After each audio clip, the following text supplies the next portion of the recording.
नमस्कार मित्रों, कैसे हो। उम्मीद करता हूँ बढ़िया और प्रसन्न होंगे। प्रसन्नता के साथ आज हम पढ़ेंगे सम संख्या यानी इवन नंबर, विषम संख्या यानी ऑड नंबर। इनको हम समझेंगे। और हाँ, शून्य सम संख्या है या विषम संख्या है, इसमें बहुत कंफ्यूजन होता है। आज वह कंफ्यूजन हम क्लियर करेंगे। सबसे पहले देख लेते हैं सम संख्या किसे कहते हैं। सम संख्या वह संख्या जिसकी इकाई के स्थान पर 0, 2, 4, 6, 8 हो, सम संख्या कहलाती है। या दूसरे शब्दों में कहें, जिस संख्या में 2 का पूरा पूरा भाग चला जाए वह संख्या सम संख्या कहलाती है। या दूसरे शब्दों में कहें, सभी सम संख्याएं 2 का गुणज होती है। उदाहरण देख लेते हैं। इसका एकांक कौन है? 4 है। 4 एक सम संख्या है, इसमें 2 का पूरा पूरा भाग चला जाता है, पूरी संख्या सम संख्या है। यानी भाग देने की आवश्यकता नहीं है, सिर्फ इकाई के अंक को हम देखकर ये पता कर सकते हैं कि ये सम संख्या है या विषम संख्या है।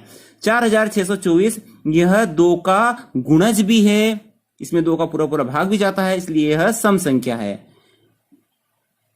यह संख्या 402 यह भी सम संख्या है। इकाई के स्थान पर कौन है? 2। यानी इकाई के स्थान पर 0, 2, 4, 6, 8 रहे तो वह संख्या सम संख्या है, यानी इवन नंबर है, सम संख्या है। अब देखते हैं विषम संख्या क्या है, यानी ऑड नंबर क्या है। ऑड यानी विषम संख्या सम संख्या के विपरीत। वह संख्या जिसकी इकाई का अंक 1, 3, 5, 7, 9 हो वह विषम संख्या कहलाती है।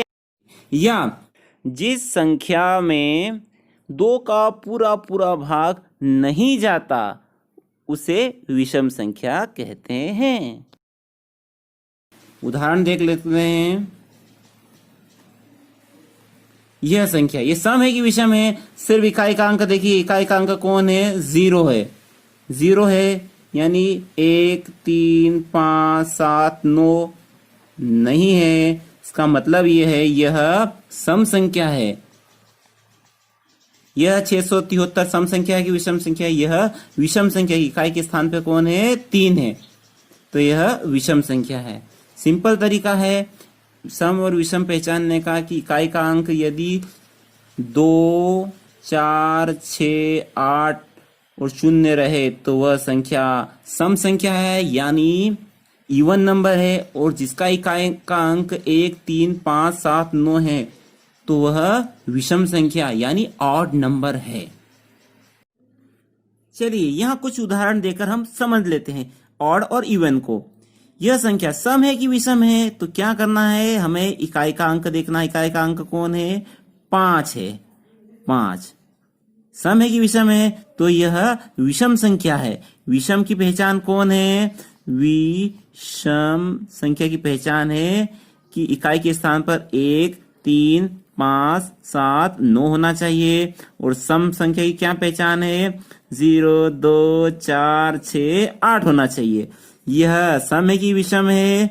तो यह ऑड नंबर है, यानी विषम संख्या है। यह सम संख्या है कि विषम संख्या है? इकाई के स्थान पर 7 है और 7 यानी विषम यानी ऑड नंबर है। यह संख्या इकाई के स्थान पर कौन है? 0 है, तो यह क्या है? सम संख्या है, यानी इवन नंबर है। यह संख्या सम है कि विषम है? इकाई के स्थान पर 2 है, यानी यह सम संख्या है, यानी इवन नंबर है। यह भी 6 है यानी 6 है, तो यह भी इवन नंबर है। इकाई के स्थान पर 1 है तो यह ऑड नंबर है। इकाई के स्थान पे 2 है तो यह इवन नंबर है। इकाई के स्थान पे 4 है तो यह भी इवन नंबर है। मतलब यह है कि जिन संख्याओं में 2 के युग्म यानी जोड़े बन जाए वे सम संख्या है, और जोड़े न बने, युग्म न बने, वो विषम संख्या है। That's all. अब देखते हैं शून्य सम है या विषम। शून्य सम है या विषम? सवाल जो या तो हमें पता नहीं या हम पूछने से झिझकते हैं या हम पूछने लायक ही नहीं समझते। 17वीं सदी में ही शून्य की समता प्रमाणित हो चुकी है। शून्य से जुड़ी इस कन्फ्यूजन पर कभी न कभी आपने भी चर्चा सुनी ही होगी। दरअसल इस भ्रम के पीछे गणित का शुरुआती इतिहास है। शुरुआत में शून्य को एक अंक मानने के बजाय एक चिन्ह माना गया था। बेबीलोन व ग्रीक सभ्यताओं में शून्य का इस्तेमाल छोटी बड़ी संख्याओं का फर्क पता करने के लिए किया जाता था, जैसे 35 और 305 में। शून्य का उपयोग आज भी है, लेकिन अब इसे अंक माना जाता है। यहाँ तक कि 13वीं सदी में इंडो अरेबिक अंकों को लोकप्रिय बनाने वाले इटालियन गणितज्ञ फिबोनाची ने भी शून्य को चिन्ह ही माना था और इसके बारे में कोई स्पष्ट राय नहीं दी थी। हम सब की तरह गणितज्ञों ने भी शून्य की उपेक्षा की है। इसीलिए शून्य हमें कभी कभी भ्रमित कर देता है। यहाँ स्पष्ट हो कि शून्य एक सम संख्या है। आज यह हम सिद्ध करते हैं। गिनती में हर सम के बाद विषम संख्या आती है और विषम के बाद सम संख्या आती है। इसी हिसाब से भी शून्य सम हुआ। जैसे ये यहाँ पर भी हर सम के पहले विषम है और विषम के पहले सम है, तो एक विषम है तो विषम से पहले सम होना चाहिए। इस प्रकार से 0 सम हुआ। 2, एक से अधिक अंकों वाली संख्या की समता उसके आखिरी अंक इकाई से जानी जाती है। यदि इकाई अंक सम है तो पूरी संख्या सम होती है, और यदि इकाई अंक विषम है तो पूरी संख्या विषम होती है, जैसे यह। इसी प्रकार 10, 20, 30, 40 आदि संख्याएं सम है तो इनका इकाई अंक शून्य भी सम होना चाहिए।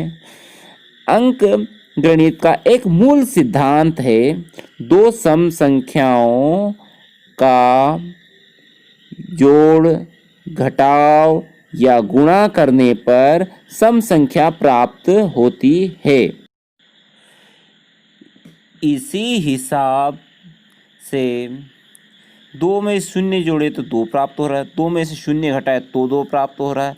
2 यदि सम संख्या है तो शून्य भी सम संख्या हुई ना। थोड़ा और आगे बढ़कर देखते हैं तो पता चलेगा कि शून्य सबसे ज़्यादा सम बल्कि अनंत बार सम है। अंकों की समता 2 का भाग देकर परखी जाती है। यदि किसी संख्या में एक बार भाग जाता है, यदि 14 में 2 का भाग देते हैं 7 प्राप्त हुआ, तो यह सिंगल इवन या एक बार सम कहलाती है।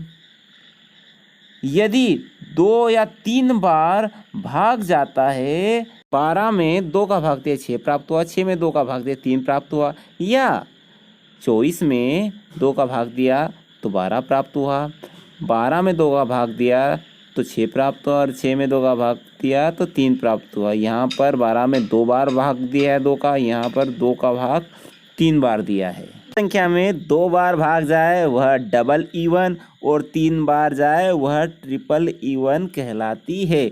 इसी हिसाब से शून्य में अनंत बार 2 का भाग जाता है। शून्य में 2 का भाग दिया, शून्य प्राप्त हुआ। शून्य में 2 का भाग दिया, फिर शून्य प्राप्त हुआ। शून्य में 2 का भाग दिया, शून्य प्राप्त हुआ। शून्य में 2 का भाग दिया, शून्य ही प्राप्त होती रहेगी। कब तक? अनंत बार। इस तरह शून्य न सिर्फ सम संख्या है बल्कि सभी सम संख्याओं में सबसे ज़्यादा सम संख्या कही जा सकती है। यह शून्य अनंत बार सम संख्या है। तो मित्रों, अभी के लिए बस इतना ही। वीडियो अच्छा लगा हो तो लाइक कीजिए और चैनल पर नए हो तो सब्सक्राइब कर दीजिए। अगले वीडियो तक जय हिंद, जय भारत, वंदे मातरम।